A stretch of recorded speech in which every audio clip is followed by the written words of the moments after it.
today's episode, ladies and gentlemen, Oh yeah. it is based around something we discovered while we were in Switzerland. Well, the initial actual specific playlist got there in the end. Go on. I'm here for Is from that.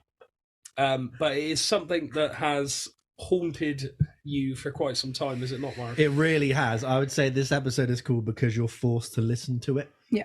I mean, yeah, you could say it like that. I would Something more like that. say because it happens in spite of you. Okay. Because no one's tied you to the chair, turned the volume up on the stereo, and held your ears open. Like, True. it's just happened. Yeah. True. That's why I've always got gripe with words like easy listening. Yeah. Listening is easy. It happens in spite of you. I like that. Do you know what I mean? Semantics game. So whether you want it to happen or not, it's happening. How are you presenting the episode? what would you say the title is? God, I just hate it. What would I say? Oh, I haven't got a title, guys. I ain't got one. All right, give me that's the one. pod. That's it then. Cheers, guys. See, no more. sorry about that. Yeah, I'm gonna say it because you're forced to listen to it, you know. So this happened because we go to Switzerland almost every year. I'm gonna say every year. Yeah. We eat in a nice swanky posh hotel that we also play at. Hotel And Post. Hotel Post. Hotel Post in Zermatt. Brilliant. Lean, place. lovely. Yeah. Very Lovely nice. staff, very Very, hard very working nice. staff. I'd say probably the best we've been treated. Oh, Without a shadow of a doubt. 100%. So nice. Without a shadow of a doubt. Yeah. And we get nice yummy food. And because of my ADHD again, ping that up on the bingo. I listen to the playlist that they play, and it's just like, oh, I know that song. Why is it in bossa nova? Okay. Oh, I know that song, and it's just filtering in, and I can't do anything about it. Yeah. Because So- it was the same every single day, wasn't it? It was probably the same playlist. I mean, it's 8 Every hours day. long. Yeah. Like, this is, instead of doing an album each, what we usually do, we're just going to do one playlist, which is just like, it's so many albums worth of material Of course. anyway. There's a lot there. Yeah. Yeah. But anyway, the quick blurb would be, you know, it's the same as like supermarkets, or if you go into Fowler's garage, there's so many places where there's music that you have no control over. It's just that we have first-hand experience of this. Yeah. I'll tell you the one place I've Okay. never heard bossa nova music. Where's that then? In a lift. Yeah. Well, there's music in a lift. Yeah. But I can't think of a lift experience I've had where there's been music in there. Do you know what I mean? I have. Yeah, when Oh, you yeah. get like cartoons or like sitcoms or shows or just generally, Yeah. it is depicted in the shows, isn't it? Where it's like they'll be in a lift, like say there's like a frantic scene where they're running away from something or whatever, and they get in the lift and they're stood there like waiting, and there's just bossa nova music on in the background. I've never experienced that. Which is ironic because everyone always says, "Oh, play a little bit of elevator music." Exactly. Yeah. Yeah. And that's not really what it is. So I'm wondering if this is either like some sort of Mandela effect, where it's like everyone thinks it does happen, but it clearly doesn't, or it's just something that's been exaggerated for television. Maybe it might be a memory recall thing, which I have many paragraphs. I've just shown Naomi all my notes Interesting. Okay. about memory recall. 29 pages, is it, mate? It's quite a long while. As per Quite a long the, while. as And per again, the usual. it's speech to text, so we'll see how that It could goes. be There might be some interesting, crazy yeah. words and stuff. See, But it's a pretty obvious statement to say that music is everywhere. But of course, we can kind of go a little bit deeper and say that because music is really just organized sounds that you already hear in the universe, it literally means music is everywhere. Yes. For someone like me, it may only take the rhythm of a washing machine or the train horn to give me two notes that then suddenly I'm off. And I don't know who I'm like, what the conversation was that I'm either still talking. you're so tuned into I'm it. just thinking about Yeah. these two notes. Yeah. It's great because my mind's always in tune with music wherever I'm going. Instead of having to force myself to kind of get in like a musical mind frame, I'm just there. I just have to kind of channel it into the right one. When I'm trying to do like menial tasks like emails and stuff, it becomes the bane of my existence. How many times have we been in conversation together and we're walking down this busy street and we're like just getting into the rhythm of the conversation and whatnot? You know, I've done my classic trick where I'm walking in front of you, I'm turning around to talk to you, and then I'm just like, obviously, you can't hear me, but that's by the by. And then suddenly I have to like interject on the conversation that you two might be having, or all three of having, and be like, oh, that bus was in B flat. That's the same as Drake One Dance. And then I'll show you. Many times. Yeah, it's many happened a lot. times. It's happened a lot. Be mid conversation and you might say something like, sorry, by the way, that was an F. And I'm like, what was an F? And you'd be like, oh, that horn. And I'd be like, I didn't even hear a horn. But you've told me. I got to believe you. So. Well, you know, exactly. I teach you, and now you do that all the time. Now you go, Marv, is this a G? And you say, and you go, no, exactly. you know. So. Do you want a G now? Or? I don't want a G now. No, save it for. Thinking about it now. You are thinking about it. This is what's going to happen. Hopefully that's a G. It sounds pretty much like a G. You're flat. I like that. So the question for both of you would be, I'll go Naomi first. What are your experiences with like the sounds around you? Do you ever get kind of, maybe because of my influence, do you ever start being like, oh, I wonder what those two notes are? Yeah, I do. I do get that. I do get it with alarms, really. And like, maybe like a fire alarm or like I don't know, an ambulance or something like that. I do find myself thinking about like hearing it and leaving my mind leaving the conversation that I'm in. Yeah. And then you were replicating it yesterday. Those fire trucks going past. Yeah, that was so silly. Yeah, it's like you're turning that into like a musical exercise of like, can I hit that note? That is true. Ironically, there is a siren. A siren. You got that laugh on record. It was Merritt, do you kind of have a similar thing? Sometimes it usually tends to happen with adverts. Yeah, on TV. It's like a tick. Yeah, it genuinely is, and I just do it. You don't think about it. You just what key's that? Oh, it's that. Yeah. Okay. Yeah. Or the other one I do is when like you pull a piece of furniture that makes a particular noise. And like, oh, that was a D flat. Yeah. Yeah. And no one in the house cares. No. I don't even need to do it, but it's just perpetually it happens. It's like I'm constantly quizzing myself. I just go over and like tap the fret that I think it is, and then when it is, I'm just like, when I'm not, I just get sad. So. I often do it with like, this song is definitely they're in this tuning. Do you know what I mean? That's in drop down or something. I think that's what maybe, I don't know if we all do it as, but like that's definitely what I do. Is that I never have to worry about keys of songs really, but it's just that thing that it just keeps me practicing it and keeping it taking over. So like, if there ever is the time where it's like, Naomi Johnson, the voice of the voice goes, we need a guitar player, we need a keys player for the voice house band right now in 2 hours. You need this set in these songs. I can just go, send me over the stuff, and I can just listen and be like, okay, cool. Yeah. It's like I'm always waiting for that, like, not the chance per se, but I'm just saying more of like, if this imaginary thing happens. You're constantly on call, like ready to be on call, basically, aren't you? Yeah. Yeah. But that's like a challenge you set yourself, and that's just how you like live now. I gotta live life on it. But yeah. So that's organized sounds that maybe not unnecessarily music that you have no control over, but you've got music in a shop, which is usually top 40 hits or as their FM, and that's just songs that even if we play them a million times, you will be walking around and be like, oh, like Happy comes on you. Like, but you still sing along. You still kind of sing along, but then because you're doing something else, the main task is like, I'm getting my fruits and veggies in a line, I was going to say disposable diapers then, so let that ring out. Right. So we know what Marv's shopping list is, ladies and gentlemen. Fruits, veggies and disposable diapers. I really am 86 years old. I love that. Two interesting ones would be in a pub and at a house party, because they're kind of similar, but they're not. In a pub, we've all been there when someone's put something on, you've gone, wow, this is like the wrong vibe completely.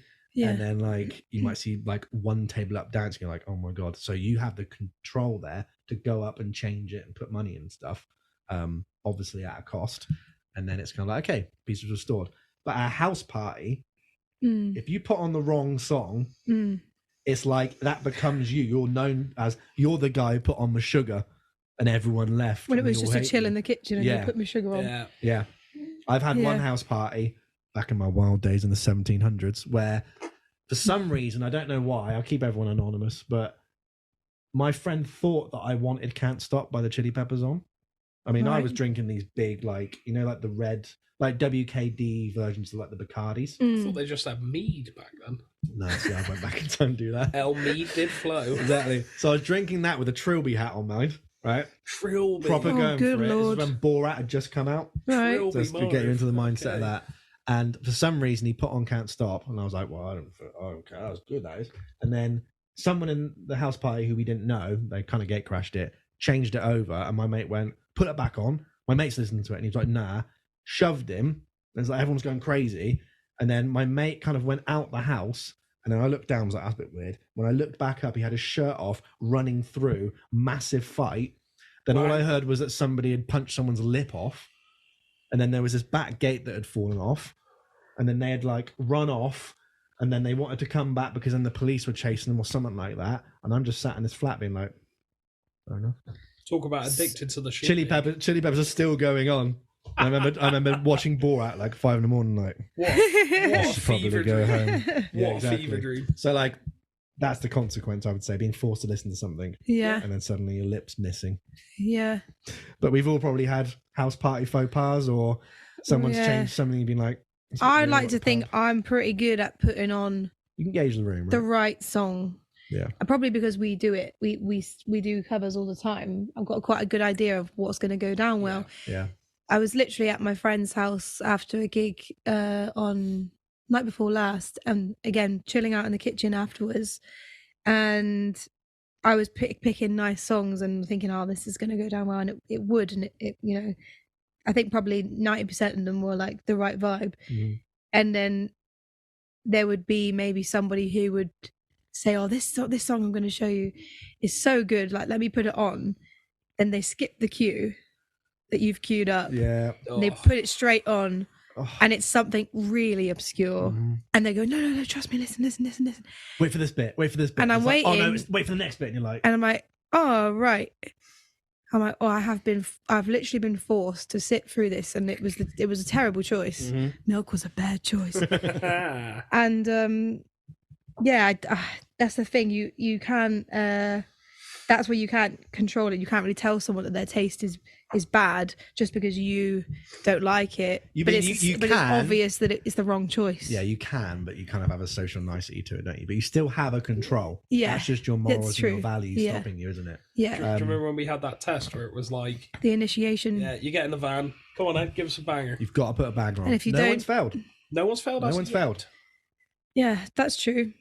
I thought you could be like, someone's failed. No, I'm just thinking. I remember when. Do you remember Rory was with us and he put on? Was it Biggie or something like that? He put on some hip hop. And we were all like, okay, mate. And he just suddenly rapped out of nowhere. And I was like, all right, he's done well there.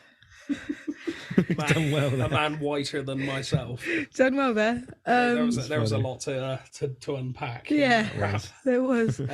But yeah, that's I mean, your choice is mostly good when you put songs on there. I mean, that's pretty good. Mostly.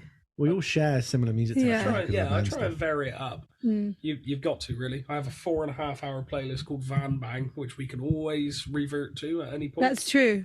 Much like if we were going to put that on to, go all the way to Switzerland. That's how I'm going to divert this story back, right? On the Van Bang. Let's put ourselves back in Switzerland for a minute. Let's get this podcast back on the road. Yes. All right? As it were. We're sat down, lovely, swanky restaurant, and, we've been playing in the Alps not the Alps, we've been playing in France for a week, and it's been cold and, sweaty gigs. And the food there was very nice as well, but just wasn't enough. And we're like, okay, the light at the end of the tunnel is like Switzerland food. Okay, the gigs, they're not as hectic. And it is like, it has that dreaded word of like, you have to be a bit more professional. And it's a longer gig, isn't it? Yeah. But food was a saving grace. So, you get up there, you get given menus. And that's wine, that's beer. like winning the lottery almost. A guaranteed 3-course meal on tour every night. Unheard of. So good. I will say my 3 meals or my 3 choices in the 3-course because I had the same thing because I've got ADHD and food issues. So do as you will. Is it the pepperoni or pepperoni soup or something? Pepperoni. Yeah, it sounded like it has pepperoni, but it doesn't. But it's pepper. It was like what actually was the soup? Well, it had yellow pepper or something. It was like yellow pepper, turmeric, pepper, and coriander. Yeah. What a memory. There was a creamy taste. Really, really nice. Very, very nice. Vegan. Sweet potato gnocchi as well, which was just delightful. Yeah. Every single time. God, I miss 18 baskets of bread, please. Yeah. 2 scoops of lemon sorbet. If I was feeling particularly feisty, I would dip into the bread, but it had to be soft. Had to be to my liking. Otherwise, there was plenty of times I was funny about your bread. Nope, absolutely not. Any highlight meals for you two? Oh, highlight meal. I did like the soup, but I will say that beetroot feta starter, we both liked that, didn't we? And Rob liked that. So good. Yeah, that was really nice. It was like a beetroot salad with hot. Was it feta or goat's cheese? Actually, it was goat's cheese. Goat's cheese, yeah. But it had been like breaded.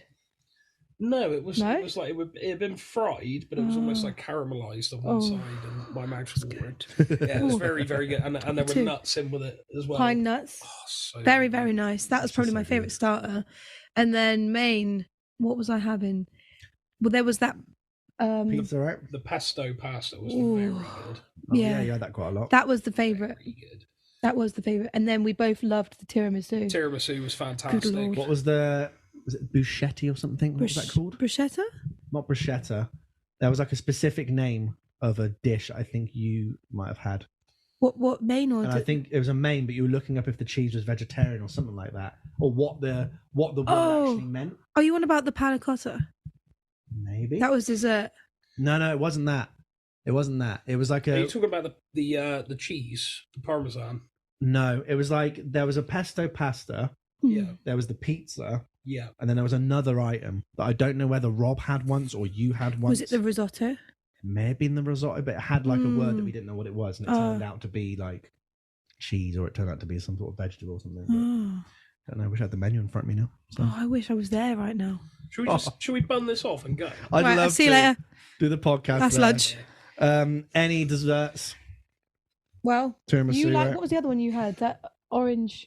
Oh, that was incredible. I can't remember. I think it was orange cake or something like that. Warm layered orange cake. My memory. The what was the other thing? The day I absolutely killed myself with food. What was the pudding I had? It was Oh, the creme brulee. Creme brulee. Good Lord. I had the beetroot and that. Yeah. And I also had the pasta, and then I had the creme brulee, and I just maxed out on carbs. And you'd had a couple of beers. Yeah, went back to the room and I was just like, passed out. Oh, we haven't even talked about the free beers, have we? That was divine, wasn't it? Oh, and that is so 5-star living. That is So just. It was so good. I just miss So it. good. Yeah, there wasn't like if I'd have been given any of those things, courses I talked about, I'm happy. I'd be happy with any of it. Yeah, I'd just take the So soup. good. 3 courses of soup, please. Literally. Three, Yeah, every please. meal could have worked 3 times over. its Yeah. own. Exactly. So like there we were in the restaurant, Yeah. loving it, packed full of like rich holiday makers and business people, and even people we don't even know, like chatting, Free beer, free wine. clinking glasses, typical restaurant ambience. And then of course we had low level music. So this is where this Bossa Nova playlist by Spotify, Bossa Nova covers to be precise, comes in. Now, of all the elements that make a restaurant great and successful, the music choice is probably like low on the list. Yeah. I mean, if you're going to blast like Swedish black metal, like you probably are going to like, everyone's probably going to leave and it's probably the worst choice. So there is an element involved. Like it's part of the ambience. Has to be chucked in, doesn't it? The ambiance, if you will. It can still be successful without music, but this is where this playlist comes in. Yeah. So let me just lay out what the ingredients are for all of these songs. So yes, it's a Spotify made playlist with all of these songs, and it's all like, it ranges from like 60s, 50s pop songs or big bang songs into, that was big bang instead of big band, into like the newest songs, the newest pop charts of the day. So like the ingredients to these will be, they'll have acoustic guitar, probably nylon string acoustic guitar, and the chords we're mainly sticking to are, let's get our theory knowledge on, major and minor 7s, major and minor 9ths, nice little suspended 11ths, maybe a minor 7 flat 5 in there. Cheeky. Maybe a dominant 7 sharp 5. Cheeky. Or maybe some like little altered chords, which for the layman term, it's just a 7th chord, which is like a nice little question mark. But it's got like a little weird tension note in, you know what I'm saying? To kind of have this weird resolve. So that's kind of, it never deviates. No. You may have piano-led songs, but really it stays exactly like that. For any song that you can think of, they get watered down into this kind of like bossa nova-y paste. So there we go. So we've obviously listened to this playlist and we've probably picked out ones that we've definitely don't like, maybe ones that have surprised us, and we've had our findings. So I'm going to say Mez. Do you want to introduce Naomi to get her to go first to see what she's got? Got my little list. Naomi Johnson. I'm interested. In fact, I could even go first if you'd like. Give you. What do you reckon, Naomi? I'll as the go guest? first. Go on, I'll get it out of the way. Yeah, you want to get out of the way? Wow. I'll show you up. Should be lucky to be here. So. I'm on the mugs, all right? You are on the mugs.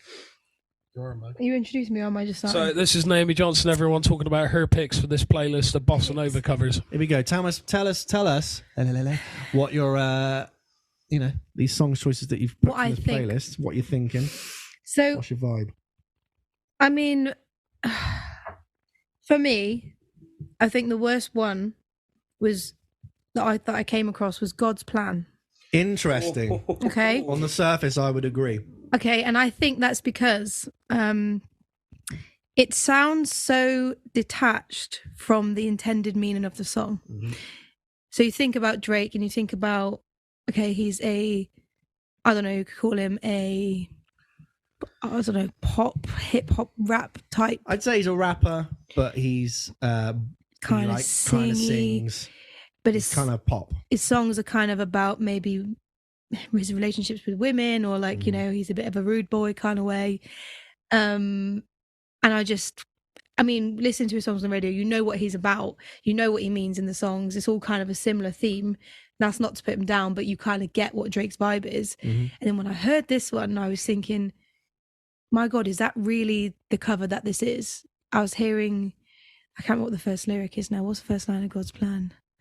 Something about, you should know it, Marv. And they wishing on me. Don't pull up at 6 a.m. to cuddle with me. And she's like, don't pull up at 6 a.m. And I'm just thinking, that's not what this is meant to be. And that is so, now it sounds so sickly, and it's really off-putting for me.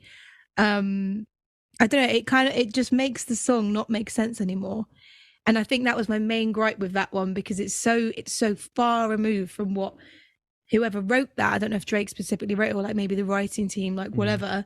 It's so far from the original that I almost couldn't listen to it. Yeah, it just gave you the ick. And the lyrics sound so just sickly and like too dainty for what it's meant to be. And I don't know, really grating for me. I agree. And like the thing that got me was that obviously Drake's Drake's range of his vocals, of his melodies are quite short. They're not very big. Yeah. So this woman is just trying to sing in that. Yeah. And she's obviously a better singer than Drake is. Of course. Than Drake is. So it's like she's kind of got herself in this weird thing of like, I have to stay in this framework, so I can't really do anything. I agree. And I think maybe if she had played around with it more and actually made a thing of like, this is a cover, it's not a carbon copy just with these bossa nova chords. Because there are songs on here, some vocals that do the thing. If she'd have moved about more and made it a whole thing of, the whole point is it's not meant to sound like the original. If it was more like that, then I'd be like, cool, I don't hate it as much. But it just was not. It was the same melody, but just slowed down, bossa nova chords, tiny little bit of percussion, and I just thought it's not the right meaning anymore. And I don't like it. The meaning to me, like as I've just thought about it now, it's almost like it's coming from the woman's perspective, that she's been like cheated on and she's dating a player and it's really affecting her. It's very emotional. Saying, don't turn up at 6 a.m. and cuddle with me in a very soft spoken way. That makes sense. It just makes it sound really, really depressing. Yeah. Whereas Drake's one, it's almost like he's calling it out and being like, well, it's not going to affect me. Like, this is all part of something else or whatever. Yeah, definitely. But I can see why, like, some people might like it, because I guess if you're not as in, maybe because we do Drake like in the band, or because I'm a singer and I listen to the lyrics more, maybe like I'm more tuned into why it sounds weird.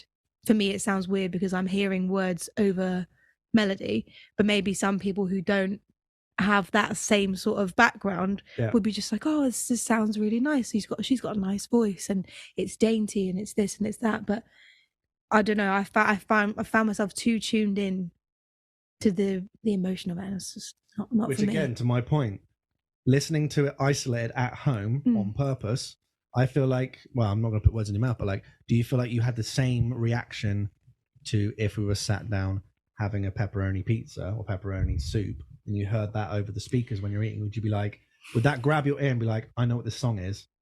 It's almost yes, like it did say, yeah, it grabbed me both times. I feel like you just hear like a lyric that you recognize and you're like, ugh. And What's then that? You know exactly what's coming next. And it's the same so pattern. It's dread. You're just like, I can't even switch off at this point. Yeah. And I can't go, can you please stop the music? Because they'll be like, well, you're a bit entitled. And Yeah. like, you don't understand. Yeah. You know what I mean? Do you get a similar vibe when we sat down doing stuff like that? For sure. There's a dissonance between it. You know, it's kind of, I related to that thing where it's like, it's a really happy song, but the lyrics are not happy at all. You know what I mean? Yeah. It's like opposites. Yeah. So, for example, one of the last songs on the playlist is Roxanne by the Police. Just a lovely, nice, soft cover about prostitute. I mean, that's cool, man. What more could I ask for? I mean, it takes away from the original intention of the song, like pretty much what you just said. And That's the main gripe with it, isn't it? Mm-hmm. Yeah, and I mean, there's songs in here which they just don't need to exist. Yeah. Seven Nation Army. Oh, good Lord. Why is it there? Who's asked for that? I mean, where I asked. Again, it's that thing of, okay, this is a popular song, people know how it is, and you can go, okay, it's fairly easy to sing. There's nothing operatic about it. There's nothing that, you know, you have to warm up for 2 months and really, like, you know, go up to the mountains and prepare for it. And if you can bust that bossa nova thing out and it gets put on a playlist and you get a bit of coin for that. But this is kind of the issue, isn't it? I mean, I think my least favourite song on this playlist is definitely Red Red Wine. For 2 reasons. Number one, good Lord, I think the original sucks anyway. I'm a big fan of that song. I can't stand it. Number 2, the group who recorded this version are called Summer Cocktail Crew. That's not for me. You hate it. Corner there, That is not for me at all. And you've just got, there's so much Michael Jackson. Beat it. Don't stop till you get enough. I think that's all. I want you back. Like, why Red Red Wine? Why do you hate that? Why?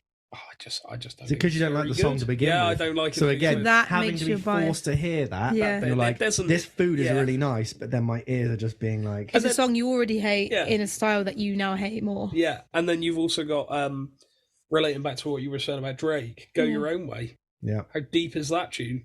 Very deep. And it's the dissonance in this playlist is ridiculous. I mean, it's, again, music's music and it's subjective, it's organised vibration, however you want to look at it. Like, someone out there loves it, but it's just not, it doesn't cut any mustard for me, quite frankly. I think another thing I was thinking was, like, the fact that a lot of them are slower than the original, and it's kind of the same pattern between the whole playlist, maybe not every single one, but when they're that much slower, it's not just the emotion and the lyrics that are affected, it's like the phrasing of the lyrics. So something was meant to be maybe da-da-da-da-da-da, and it's suddenly like da-na-da-na-da-na-na.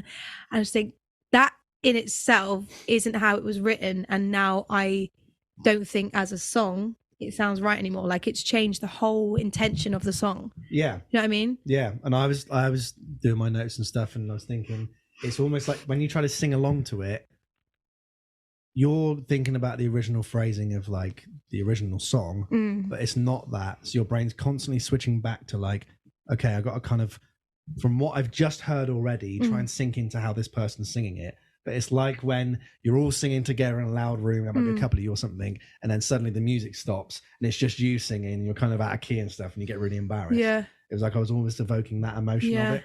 It was frustrating because I couldn't sing along to it. Yeah. Even with songs that I liked. Yeah. And it's so different.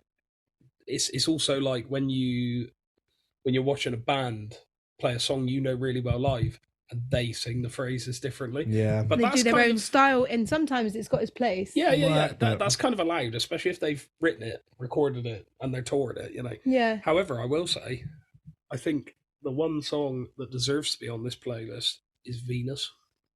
Okay. You love Bananarama. You love that song. I remember that intense phase where you were just like, oh, this is great. Yeah. And why do you think that? It's just because, okay, so Venus, Bananarama, if you are listening, please don't take this personally. Venus is a bit of a laugh, isn't it? You know what I mean? It's a pop song. It's just a bit of a laugh. It's what you want from pop. Yeah. But there's so many. It's really well written. There's just so many little bits and bobs, the arrangement of it and everything else.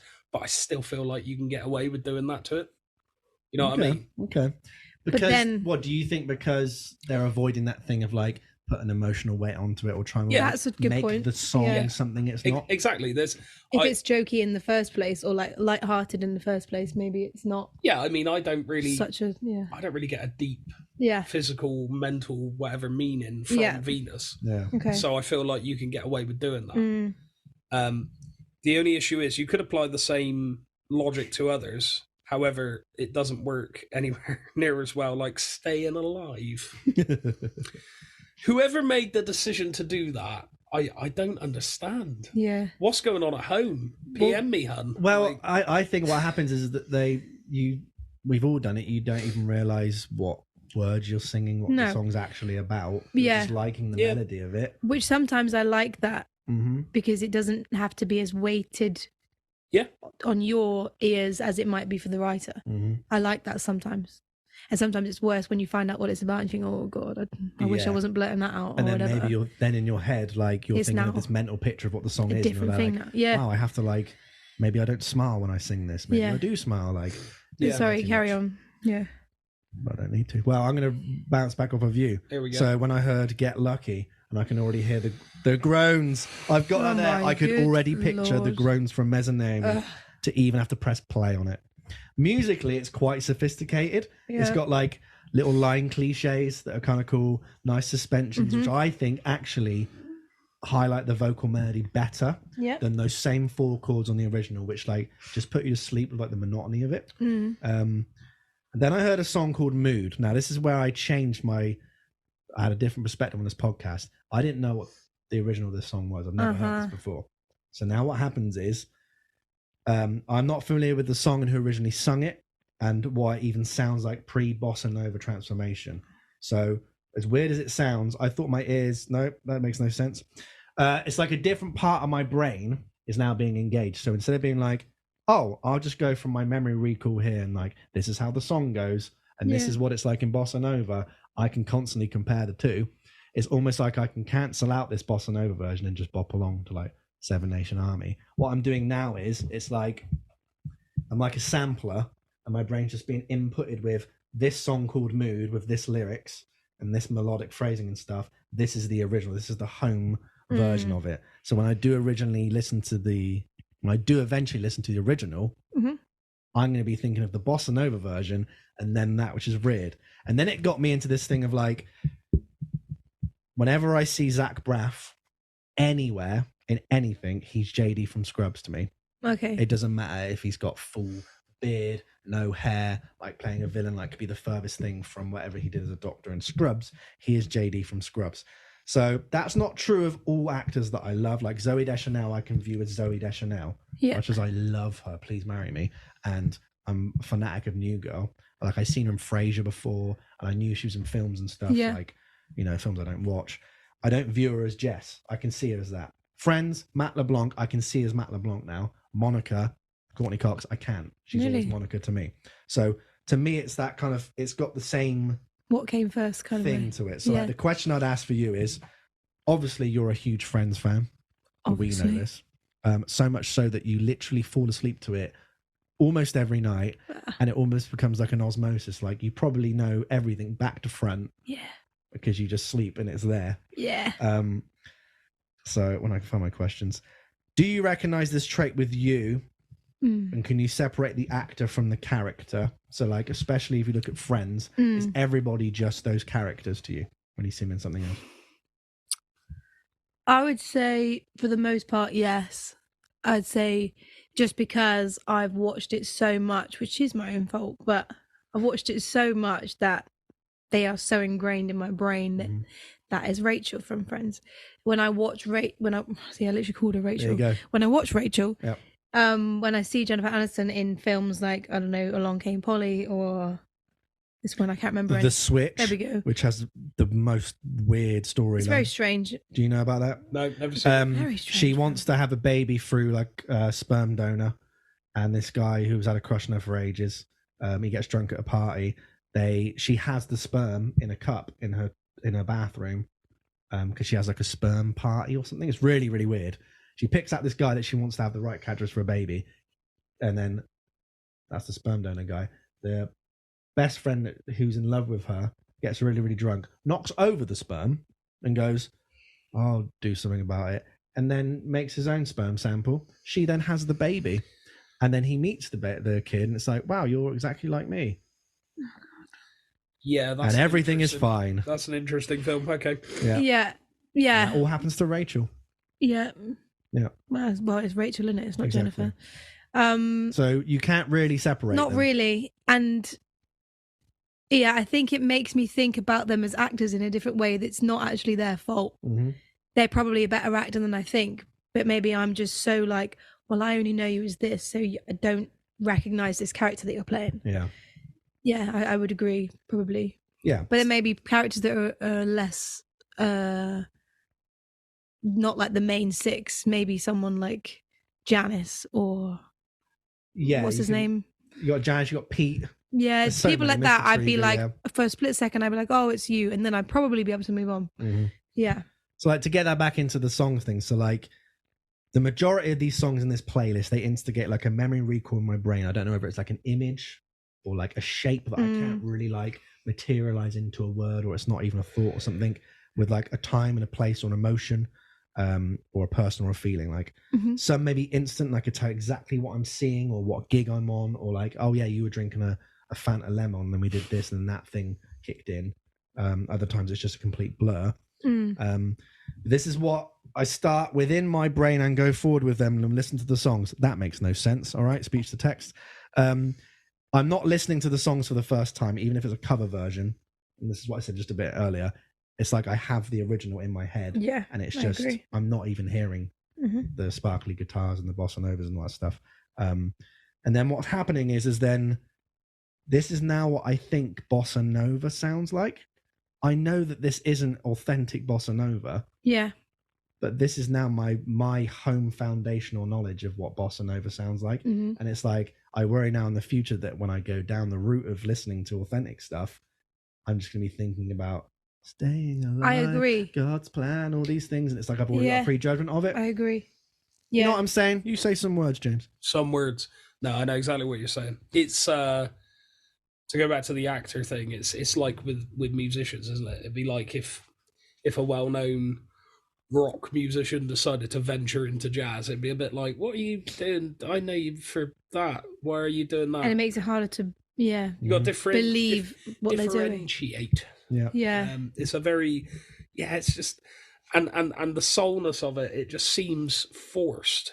Really, really forced. Because that would be like one of the main things I would say. One of the words I'd put. The emotion has been taken away. And they're trying to transplant emotion into it, but they can't because it's no longer the original version of the song. It doesn't make sense. No.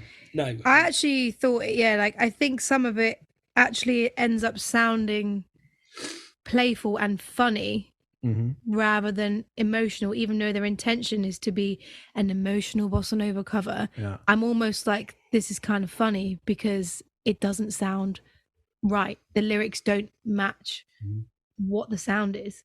Yeah. And it's like, I don't know. It's a bit sickly. Just that's my main thought of this is sickly. The two songs that happened to me when I thought it couldn't get any worse. I Want to Know What Love Is. Oh yeah. And I'm a Believer. Big eye roll which just sunk my head into my hands further. It was so cheesy and so cabaret that I can see the dusty vinyl image. Now I've got some dusty vinyls down here. This is the two images that I would conjure up. This. So it's like an action shot of them singing like the old singer with like the small microphone, right? So that's that. Yep. Yeah. That's the cover I would think of. Yep. God, I know you. Right, let's get one of them things like that. A really weird photo shoot where it's like kind of wacky, but like very of its time. Okay. And I found that. Yep. To me, that's very bossa nova. I'm seeing that. Let's have a look. And then for a bonus, because it was funny, that reminded me of you, Miss. Just chilling with my alls. That is certainly got me written all. But like that's when I heard those covers, I was like, that's the sort of album that if I look at that and go, that's what those songs would be. Yeah, it's a level of there's musicianship there, there's talent there, but in terms of anything else like marketing, professionalism, it's just gone. Yeah. And when I think it can get an even more worse, I then heard I Was Made for Loving You by Kiss, bossa Yeah. nova cover. No, and that honestly, that's what I mean by it becomes a joke. It was an absolute joke. It's not. It's Absolute funny. joke. And to quote yeah. Merritt, quoting Yngwie Malmsteen from last episode, I need someone to grab me by the balls. Yeah. Right? There is nothing of that there. Oh man, careless whisper, don't speak, no woman, no cry, and then you just get the complete ridiculous Wonderwall. Why? It's already acoustic. I don't need it any other way. Cake by the Ocean. Oh, that again, one for me was bad. Yeah, the Night problem is that Fever. it spans almost every single genre and every single decade. Yeah. Call me, maybe. Maybe I won't. Maybe I won't. Yeah, Somewhere Over the Rainbow. I mean, that's a little bit. I'd say that's a little bit more in the camp of like, okay, because you can do that. Close-ish or closer to the original. Do you really want to hurt me? No, I that really song, want to depends hurt. how long I I got. really want to hurt That song myself wants after to hearing hurt these. me. Yeah, some of them are just like no, just. Well, I heard Slide, right, which is originally by Calvin Harris. Now, this one was slightly different to the others. Mate. Like, still not great. In what? It's stripped back to an acoustic guitar with no other musical motifs and licks that we hear, but the singer does try to sound stylistically close to Frank Ocean. So then what happened was, problem is with a lot of these songs is that the melody and the singer is the only thing which your ear has to grab for the original. So as much as like that helps to recognize, it still aids in my disappointment that all of the phrasing and rhythm of his words and melodies are just slightly changed. Yeah. And it gives you that awkward feeling, like I just said, singing in a room and stuff. So like Yeah. to me, that was the main culprit. Because I wanted to sing along. Yeah. And it was like, if he didn't sound like Frank Ocean, if he sounded completely different, I would have maybe just tolerated it a little bit more. Yeah. But it was like, there's just nothing there for Yeah. me to grab onto. Yeah. It's just that, like, it might have been like one word sung slightly differently. Yeah. Which leads me on to a question here. Because, you know, you're the voice of the Voyage cruise voice and all these things. It's me. From a singer's perspective, what do you feel when you hear these vocal performances? And what do you think could be done from a technical standpoint to make you want to re-listen to this playlist? Like, because Okay. I'm not necessarily a layman. I call myself like an amateur singer. I mean, I get paid, so I'm professionally, but you know what I'm saying? Not to your caliber. Thank you. They all sound very like straight. There's no vibrato. There's no techniques or nuances. Okay. And I don't know whether that's a stylistic choice of bossa nova, but I could already think that was grating you because there's nothing there nourishing you No. to like it. I think I'm very particular in terms of I'm hypercritical of my own singing. And that feeds into when I listen to other singers in general. And that's not taking anything away from anyone. That's just my ear is so tuned into, I want to know why you did that, or I want to tell you why that was wrong, or blah, blah, blah, blah. But when I listen to this, I think the main thing that hurts me when I hear it, and hurts is a bit of a cruel thing to say. I mean, no, go ahead. But it's the idea that the singer is trying to be emotional, and it's like tell your voice that, because I don't hear. I'm not sad by this at all. For me, like if a singer sings something and they're intending you to feel a certain way, you got to sound that way. You don't just lyrics don't do it all. What techniques would help? Okay, you'd be, for one, like give it a bit of dynamic, because basically all these songs, no offense to the singers, it's basically da da da da da da da, volume same all the way through. Even if they change note, it's still the same volume all the way through. Oh my god, I'm crying out for you to do a little bit more, or I'm crying out for you to give me a bit more breath, or like dynamics is a huge thing, because it's a thing that gets somebody drawn in at the right moments. Okay, so it's a verse, or you're going to drop down now and you're going to tell me this really intimate story, and then in the chorus you're loud because you mean this and I hear you now, and the words you're singing them louder in certain spaces because you want me to know that bit's more important. So dynamics can be a really basic thing, but it's a huge impact on the singer. Things like a little bit of cry here and there, just when you mean a certain word, or I don't know, even more basic, just little sighs, little even more basic stuff. Like it sounds it probably is put on or like in their restrictions, but it just sounds like someone who's like found their voice a They little can bit sing in tune, and can like- just do that pure tone where it's like Yeah. there's no vibrato, there's no slides, there's no nothing. It's just Yeah. straight. Something I think is really effective is someone maybe who I listen out to this quite a lot, and I remember I was telling you about vibrato before, having a conversation about, you know, you were saying One of our many talks about vibrato. we do this sometimes on the early. way back from our botanist gigs. Yeah.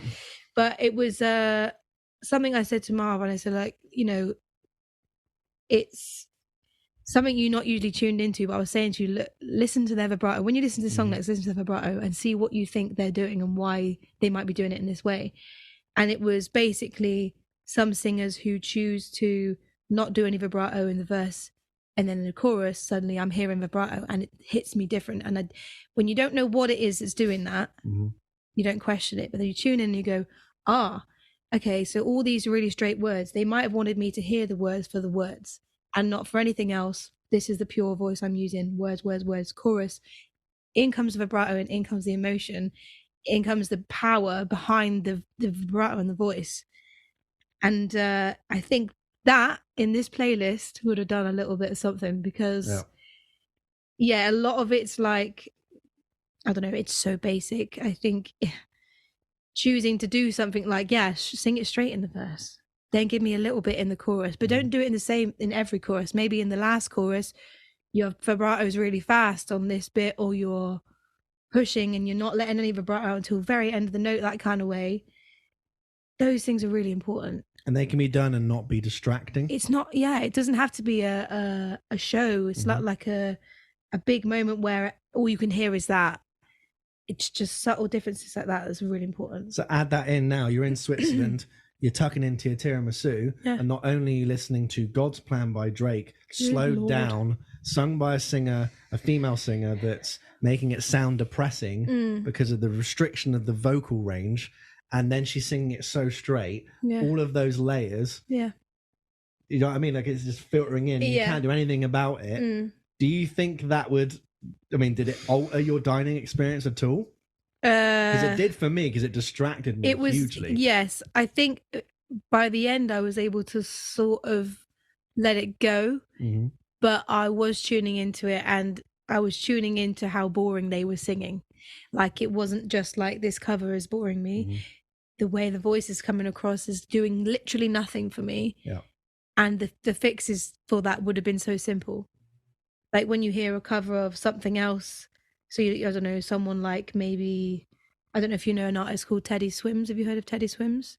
I believe I have. He does a cover of Tennessee Whiskey, and we all know, you know, Tennessee Whiskey, you know that song. You look at his face. Very There's a face again. Smile. There's a singer who does it, and I already love the original of that song. But when I hear Teddy Swims do it, he is so dynamic, and it's not perfect. It's scratchy, it's up and down, but his vibrato is perfectly in time with the track. It just does something different to it. So, like, covers like that, I don't care that it's not perfect. I don't care that it doesn't sound like the original. I care that it's a cover and it now sounds like his own song. So all of these songs in the playlist, the Bossa Nova, not only are the voice is really similar, like the style of the voice is really similar. Like, there's no change song to song to song. They're all in tune. They're all in time and stuff. Like levitating, same all the way through. Same, It's just that it's an easy fix. If you're going to cover a song, whether it be for the purposes of Bossa Nova playlists or not, I would just want a little bit more. Yeah, you've got no nourishment. Nothing. Yeah. And I think my main gripe is, like, if you want it to sound emotional because of the style you're doing, just tell your voice that, like, tell your face. No. Yeah, well, literally, it's the equivalent of, well, tell your face that you're happy. Like, it's the same thing for me. Anyway, it's a tangent about emotional singers, but I like it though. I was going to tell Merritt, say his face is happy, but I know he's itching. There we go. That's the face we know and love. Ish. You got any ish? Oh, true. Any other songs or any other observations that you've noted from this playlist? So I kind of had the thought that this is like an accepted thing, right? Bossa Nova covers. Yeah. But you know that thing we were talking about on the way to Lamb of God? How you can Iron Maiden up any song you want? I mean, let's get a little bit. We This kind of comes on from our vibrato. Yes, it does. It's talking about how you match the tempo of the song to your vibrato note, and it's kind of interesting. And then Iron Maiden, Bruce Dickinson has a very wide vibrato, Does he? and it's quite fun to imitate. Yes. And we realised on the way to Lamb of God that all of us could pretty much do a pretty good impression of it. I'm not going to do it now. No. because it's Anything quite in late the at night. style of. Basically. Yeah, so we realised that Yeah. we could do like a Bossa Nova playlist. We could do the Iron Maiden, Bruce Dickinson playlist of any song, and we did. Yeah.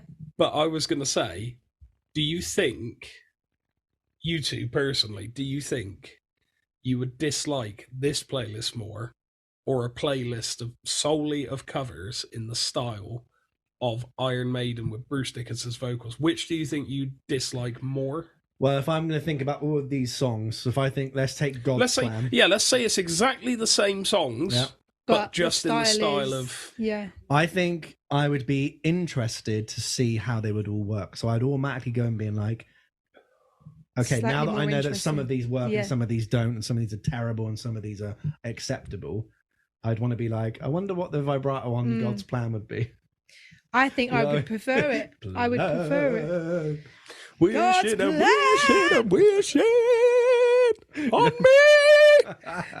Yeah, no, it's. I was kind of thinking I about prefer that. it. Yeah, I'd probably I get would. bored after about 10 or 15 songs, but Yeah, That's It would quite a be long time to interesting. get 15 songs. I know I'm a trooper, so Hey, teeny, neely. no, it's yeah, and it just kind of got me thinking like how it's weird because it's also an accepted thing with songs that have been metalled up, so to speak.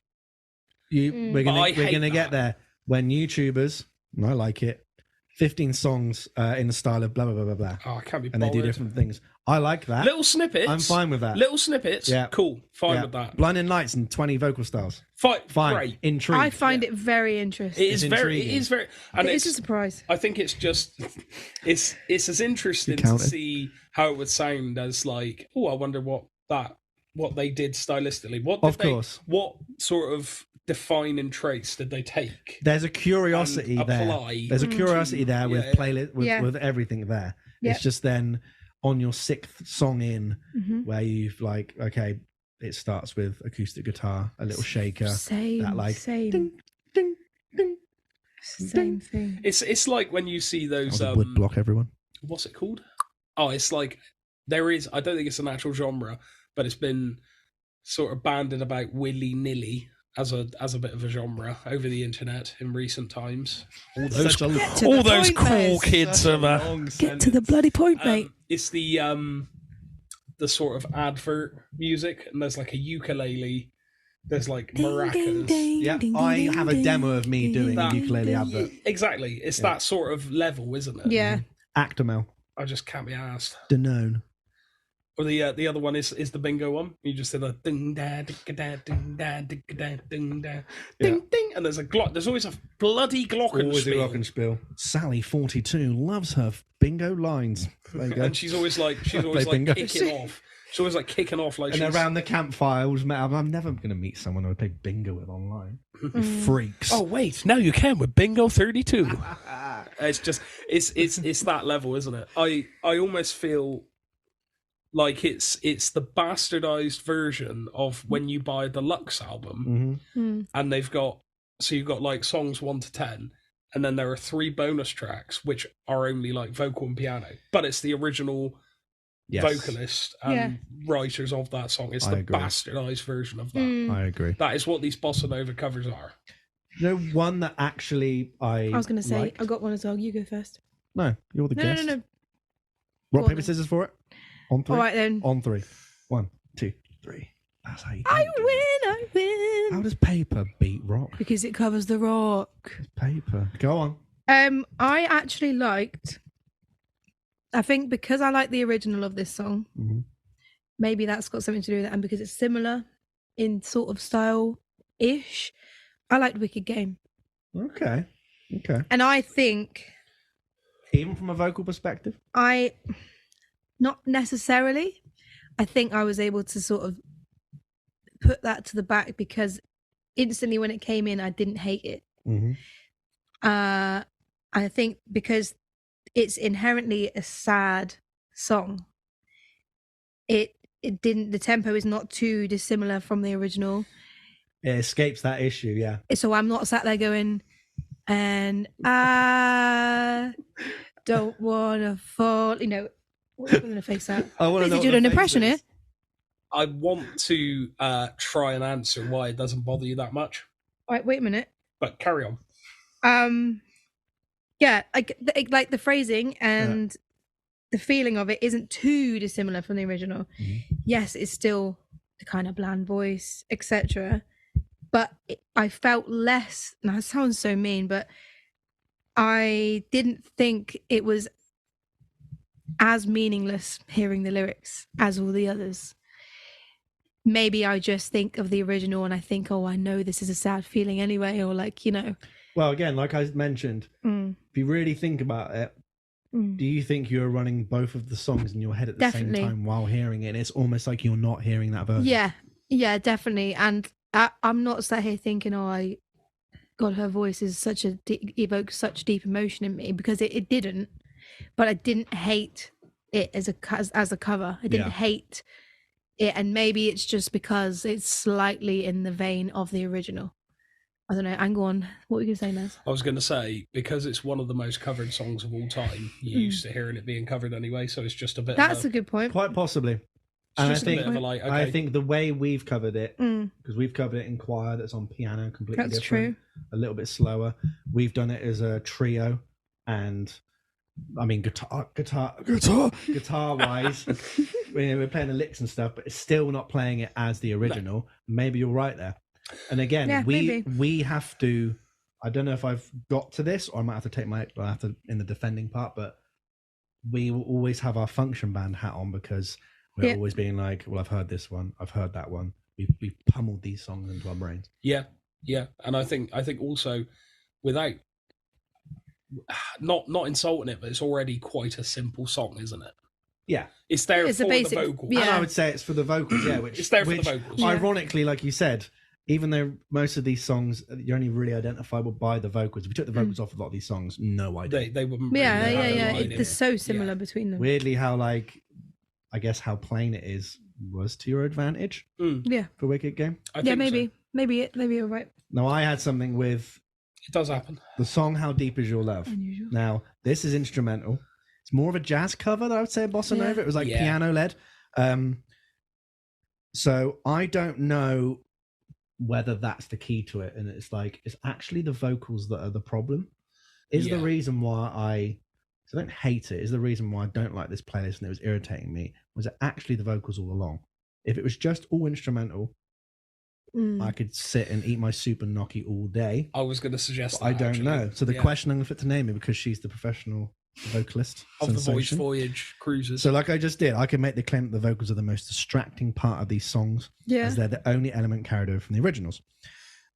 What do you think? Could you make a similar argument for the musical side? Now, the musical side, I would say Fast Car had the guitar riff on the piano, so it was there. But I would say generally, nothing of the music in the originals are really carried over into these bossa nova covers. Right. So could you make a similar argument that really it's the music that's the most distracting part rather than the vocals? Well, but to be honest, I don't want to put stuff on you. What do you think? I would say, given that every single song starts with either the keys or the guitar, I'm already thinking it set the tone for the song. So maybe it is that's setting. Do the vocals even have a chance? Yeah, is it just inherently going to be boring all the way through, regardless of what anything else happens? Maybe it's just they're so formulaic. It's so every single one is the same.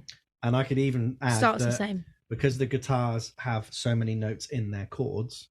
You can, but it gets a bit muddy if the vocals start doing all these crazy riffs and adding all these notes in. All you're doing is making all this mush, and it wouldn't sound good. Yeah. So by the guitar basically taking the spotlight and then just being left with, okay, I have to stick within these 3-4 notes. This is true. Yeah. I don't know. Maybe it's I just even if it was like not every single one, maybe it comes in and it's like a drawn out chord just to change it up a little bit for the first verse, and then we go to pre-chorus and you start dun, da, dun, dun, da. Like maybe I'd be a bit more interested because I've heard what the voice is saying before I've had to pick apart what the guitar's doing. Yeah. But it's not like that in every single one. The first thing to come in is that guitar, but it's the same sounding guitar as the next song. Yep. It's the same sounding piano as the next song. It's the same picking pattern as the next one. It's not like complicated or varied or whatever. So yeah, maybe the blame isn't entirely on the boring voice. Sorry. But you're apologising for all the voice. For the singers. I would say if it was instrumental, it probably would sink into the background a lot more. I think. I definitely. Because you wouldn't go, oh, it's this song. Why? Yeah. You wouldn't even realise it had changed. No. Yeah. And I think that would lend positively to it more so than currently. I agree. Yeah, I do agree. The last thing I would say is the song Viva La Vida. Do you think my cousin Rob would listen to that and be all right with it? Oh, he'd love it. My cousin has a thing where he's never listened to a Coldplay song all the way through. He's always managed to escape fingers in ears. He even did a first dance of Coldplay and only listened to the bass only track where a guy was just playing the bass. So that he didn't have to hear the whole original. I love that he did that. Yeah, such commitment. His dedication to that to is the hatred. Fantastic. Yeah. Do I think he would listen to it? I think he would feel better about listening to it because it isn't Chris Martin. Yeah, it's not actually Coldplay, is it? He'd still put up a fuss. He would put up a fight maybe, but he, I think he might say, well, technically, guys, I can hear him going, well, no. Let me tell you something he would say. He would say, Claire King's little boy. Technically, Claire, am I listening to Chris Martin? No, is what he might say. So he might allow it if it came on in a shop. Yeah, don't care. I don't think he would. I think he'd be watching the Formula One. So well, this is true as well. Time. But remember when you had a go at him for watching the F1 when we were loading in at gig once? When I had a go at him, well, yes, I think I've told him off once or twice for that as well. Yep. Either that, or I've gone, Naomi, seeing as you're the boss, can you tell him to stop, please? Because I don't want to tell him off. And then you've gone, yeah. I think my main gripe with that, I mean, this is a tangent, but it's when I've said a statement 3 times. And I say, so are we doing that? And you go, take his earphone out. Hey, what? He goes, what you say? And I go, are you having a laugh? No, man. No, I'm Rob King. Is he having a laugh? Yeah, and that is the Chris Martin episode. That's Chris Martin, which from serves extras. it round. Lights will. That's enough of that. The question I would have for both of you before we get on to how we defend it. What genre do you think suffers more from this playlist? Is it bossa nova, or is it any of the other genres that are like here? So like it could be like, oh, rock suffers more or pop suffers more. I think bossa nova suffers more. I agree. Bossa nova suffers more. I think it really reduces it down to like some sort of like westernized view of what bossa nova is. Yeah, because if you aren't somebody who has listened to maybe how would you say it, authentic bossa nova, you hear that and that's what you think it is. Like for example, I had the playlist on and I was showing my sister Maria, good singer. Oh yeah, brilliant singer. Part of a duo with James. So. And she actually said, I think she said to me, oh, it's quite nice though. She said, it's quite nice. And I was like, do you know like what do you know about bossa nova? Like, have you listened? She said, not really, but it's quite nice. And I think that is the epitome of what I'm trying to explain. Easy listening, as you said earlier. But that's nothing against what, her taste is. No. But it is like you say, Marv, like if you don't know bossa nova, that's now your view of bossa nova. Or if you do know bossa nova and then you hear that, you're like, oh, that's offensive to bossa nova. It becomes my JD and your all cast Jennifer of friends. Aniston. You know what I mean? Yeah, no, I absolutely. Bruce Dickinson. I don't know. That's all I listen to, as everyone knows. No, I do agree. It would be bossa nova because, as you've already said, it waters it down, and it's a very traditional. It comes from Brazil. It does. Interestingly enough, it's a very traditional sort of. I want to say that it's part of the country's heritage. It really is. As much as apparently, according to Quora, Cora, however you pronounce it. It's like a news Corn. Corn. Quora. Quora. Isn't it good vegan mince? Apparently, it's not really listened to in Brazil anymore. Right. But I think it's kind of beside the point because, yeah, it waters down the product. It gives you a generalized sort of, oh, that's what it sounds like, when in reality, probably doesn't. But then that's what happens in the West, isn't it? We take things and we go, oh, we'll take that, and that, and we'll have that. Yeah. And then everybody thinks that's what that sounds like, when in reality it doesn't, you know? Oh, actually, just an example I thought of, I was thinking about, like, similar with metal, right? Yeah. If I said to someone like my sister, I'm going to watch a metal gig, her instant thought is that's going to be this scream, scratchy noise, Really, like really loud, going to come out and I'm going to be deaf. But it's not like that. Yeah. And if you have experience in that field and you've listened to it, or if you've played it, you know that it's not all the same. I guess that's what I'm trying to like equate the bossa nova. There, isn't it? Yeah. Yeah. And then to kind of go into like a vocal thing, so like with Lamb of God. Yes, stylistically, a lot of it is screams and like harsh vocals. Yeah. Not necessarily a lot of clean vocals, but like there's still nourishing points there for you to be like, wow, he's doing that. Yeah. Wow, that note is really, really good. The control, the tone. Yeah. There's technique in it. And on top of that, there's melody and counterpoint in the music as well. And then for you watching the guitar, with me watching guitar, it's like there's nourishment there. That solo is on point. That rhythm's on point. That drop down's there. Like it's more than people think it is. The authenticity of it is different to what people think. And I think that's what I'm trying to say about. Yeah, and I don't think anyone's going to get this playlist and be like, okay, now I'm going to go listen to Bossa Nova. It's Exactly. my gateway into it. It's such a simplified version of it, I think. No, absolutely. And it's too similar between songs. And I don't think all Bossa Nova is like that. Yeah, for Agreed. sure. For sure.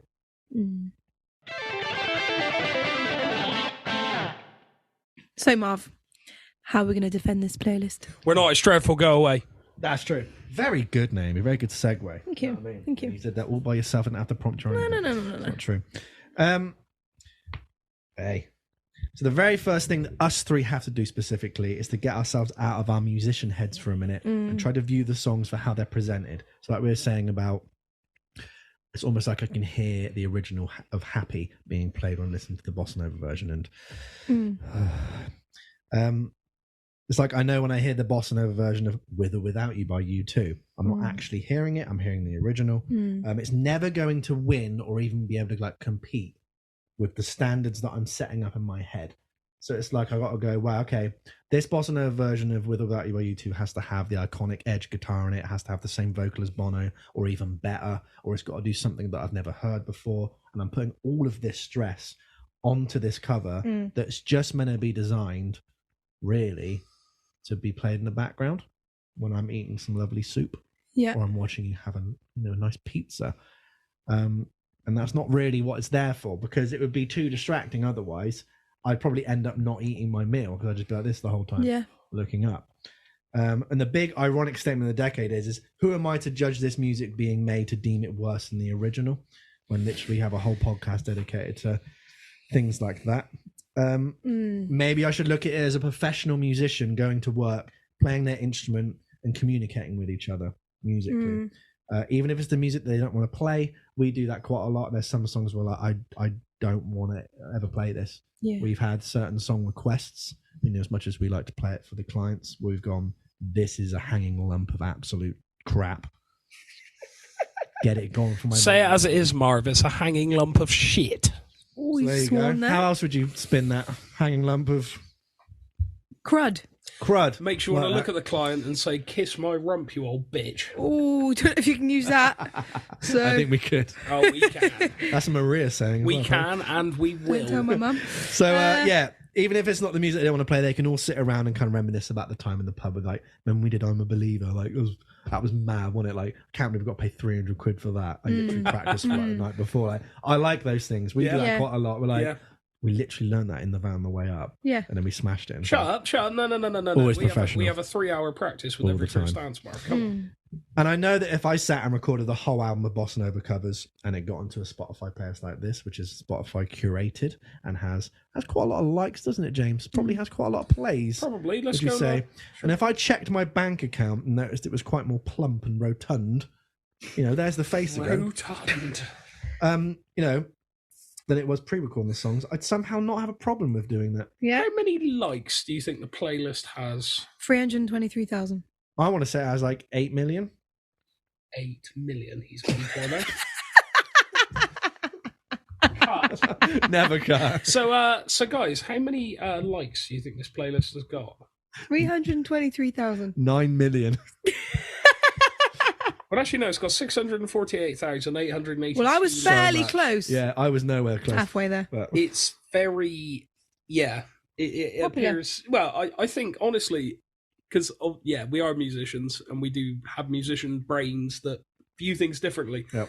But people who generally just listen to music and just go, oh, I like that, and there's Like nothing my wrong sister. with that. There's nothing wrong with But that. she is a musician, so work that one up. Well, yeah, that's well, something she's else, got a isn't very it? good She's brain an that she anomaly. can separate the two. That's great. she can separate the two, and that's great. Yeah. I've just repeated exactly what you said. I repeat You just exactly what you separate the said. two, and that's great. Yeah.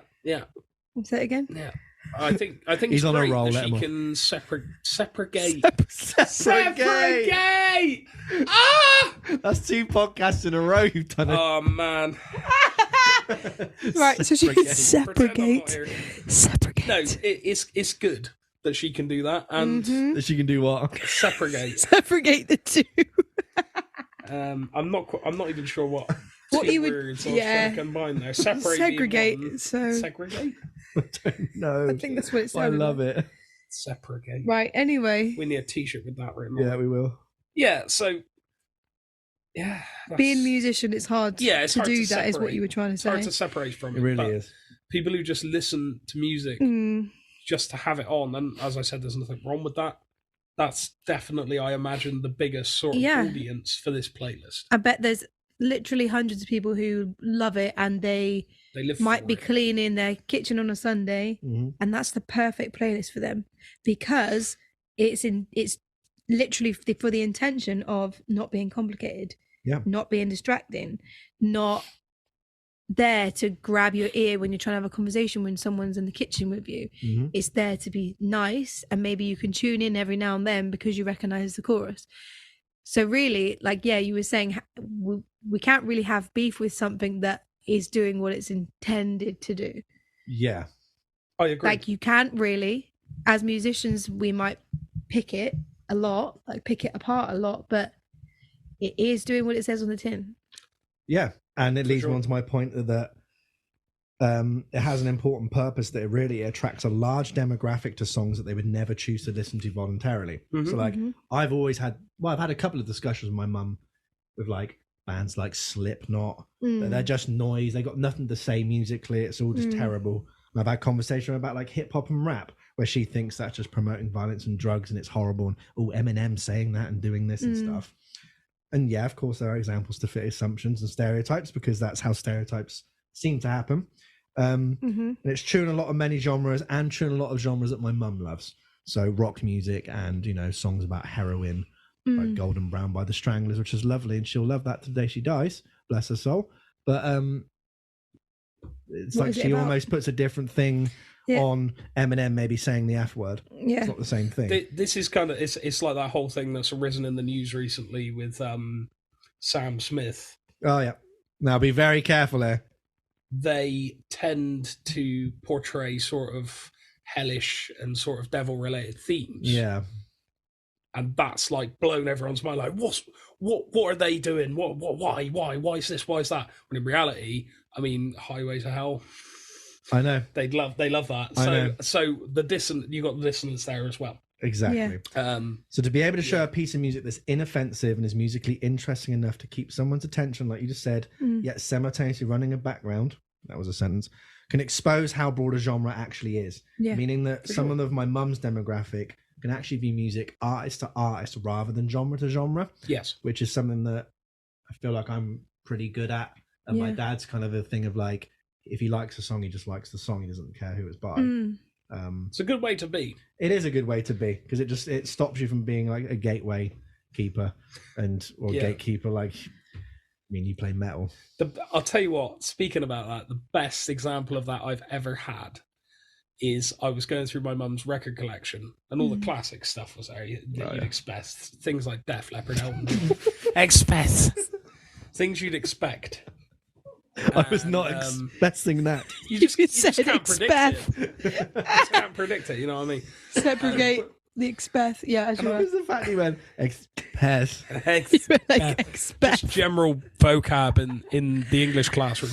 So you're going through your mum's record collection, right? All the stuff that you'd expect. She's found Craig, Big Brother, Bossa Nova covered. She go, well, I like him. Throwback from last episode. So. Stuff like Elton John, George Michael, Wham, Beatles. Stuff you'd expect, Beatles. And then in the box of singles was an Ace of Base single. I was like, Mum, what's that? And she went, oh, that was your dad's. I went, hang on a minute. My dad, apparently in the 90s, had a spurt where he really enjoyed Ace of Base. Wow. Just specifically Ace of Base. Specifically Ace of Base. Wow. I was like, no, he didn't. Shut up. No, he didn't. And she was like, yeah.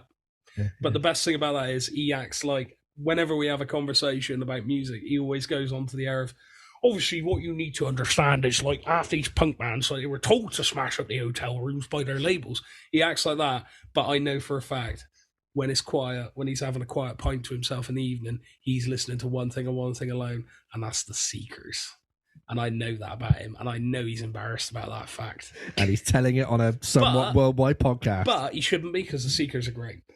However, yeah, it's weird, isn't it? When you get that dissonance of like, well, I only like that, but then you listen to some that's kind of unrelated to that, and you're like, oh, I quite like that. It happened to me a lot in the band. In fact, one of the very first tunes I remember doing that with is Caught Up by Usher. Oh my God, yeah, banger, yeah. And I was just like, the thing that sold it for me is when we got the harmonies and the chorus, and I was just like, this feels really good. Yeah. This feels really good, and I bet my vocals were probably dreadful. No, they sounded good. Thank you. You're welcome. But it sounds I just didn't expect. I meant it. He didn't expect the segregation. I get what you're saying, but I saw it in a different light. Yeah. Yeah. I think honestly, on the defense side, it's inoffensive. Yeah. It's not hurting anyone. And honestly, if someone came up to me and went, "Oh, I really need some guitar for these really easy covers. Here's some money," I'd be like, "Yeah, okay, fine." Yeah. I wouldn't have an issue. Then I can buy the printed toilet paper. Yeah. Then I can buy the actual albums and be like, yeah. How about like, I mean, if you apply the opposite effect of what we were saying, like, so we were saying, it takes the emotion or it takes the intended meaning away from the original.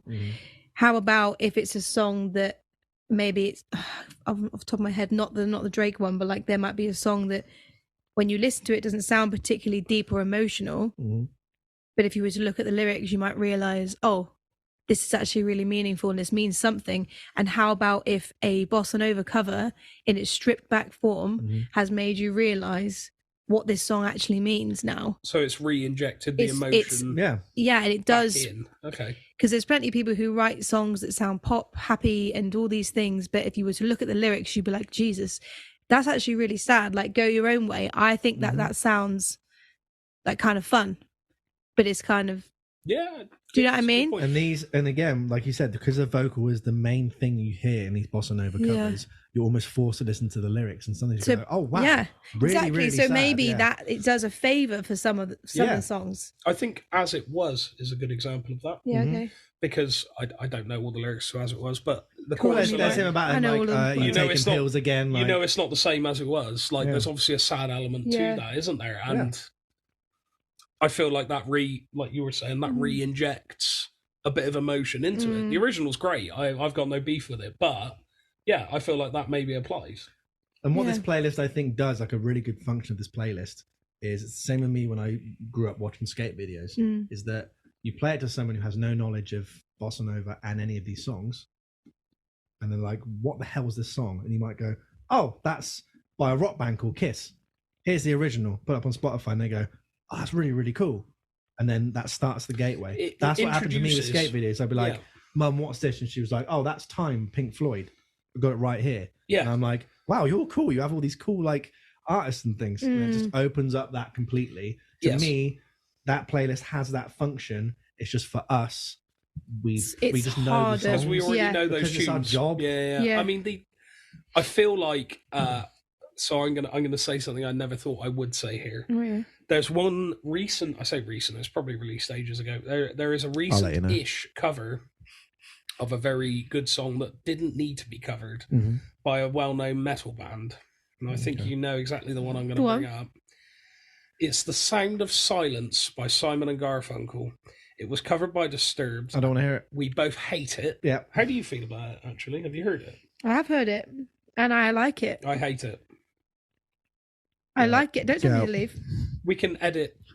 Green screen it. Yeah, that's fine. No. So my point was going to be, I really dislike it. And it's probably because, I don't know, I feel like they jumped on the bandwagon a bit.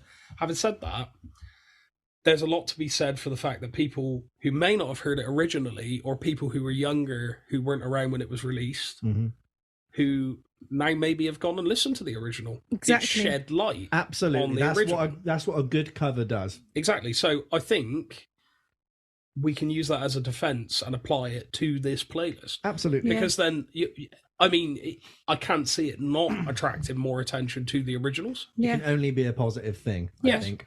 Absolutely. Like, even if it's like, it's a bigger reach. Even if for us, it's like, I need to like rinse my ears out and actually listen to the original now. Yeah. That was actually, as you were saying that, I was thinking it. On the same, you know what I'm saying? Wavelengths. Yeah. So if you were to swap out exposing new songs and artists with exposing genres, this is like a bit of a reach, but this comes into that God's Plan thing I was saying. It might actually influence future artists to kind of meld things together and make something kind of new. Yeah. So like, take God's Plan by Drake, the Bossa Nova version. On the surface, paint by numbers, instrumental with a female singer, like awkwardly trying to like get the limited melodic range of the song. But I started thinking about Justin Bieber and how he manages to keep guitar relevant in pop. So when we did our Justin Bieber episode, I was really shocked. How much guitar is in his records. Generally, the amount of instruments that actually were on his songs. I couldn't believe it. Yeah, he's more of a singer than a rapper, as much as Drake is more than the rapper than the singer. And sure, Bieber has like a bigger range and more vocal nuances to his work. Would you agree? Bieber, yeah. Yeah. But I could easily compare a song like Where Are You Now and Sorry to this version, the Bossa Nova version of God's Plan. Yeah. Where his vocals lie, what he's doing, not really see a difference. I could see myself watching a version of Justin Bieber covering God's Plan in that style, like Live Lounge, and be like, that's a solid performance. Yeah.